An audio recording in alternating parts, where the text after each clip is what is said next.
देशाच्या 80व्या स्वातंत्र्य दिनानिमित्त करंजाडे ग्रामपंचायतीच्या सहकार्याने आदिवासी वाड्यांमध्ये विशेष जात प्रमाणपत्र वितरण शिबिर घेण्यात आले।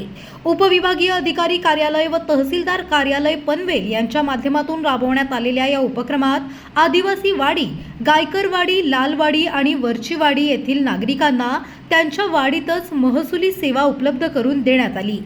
11 ऑगस्टला अर्ज प्रक्रिया पूर्ण झाल्यानंतर अवघ्या 4 दिवसात प्रमाणपत्रे तयार करून 15 ऑगस्टला लाभार्थ्यांना वितरित करण्यात आली। उपविभागीय अधिकारी पवन चांडक यांनी स्वतः उपस्थित राहून नागरिकांना जात प्रमाणपत्रांचे वितरण केले। 5 वर्षांच्या बालकांपासून 65 वर्षांच्या ज्येष्ठ नागरिकांपर्यंत विविध वयोगटातील नागरिकांना प्रमाणपत्रे देण्यात आली।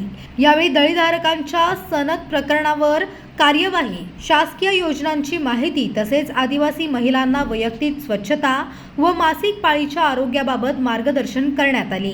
या उपक्रमासाठी ग्रामपंचायत अधिकारी मनीषा जायभाये, सरपंच मंगेश शेलार, पोलीस पाटील कुणाल लोंढे, सामाजिक कार्यकर्त्या हेमा पवार यांच्यासह महसूल विभागातील अधिकारी कर्मचाऱ्यांचे सहकार्य लाभले।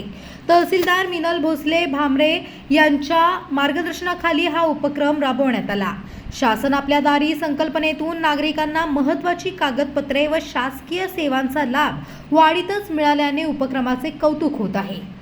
पनवेल, नवी मुंबई आणि रायगड जिल्ह्यातील ताज्या बातम्या आणि नवीन घडामोडी पाहण्यासाठी सबस्क्राइब करा कोकण संध्या न्यूज।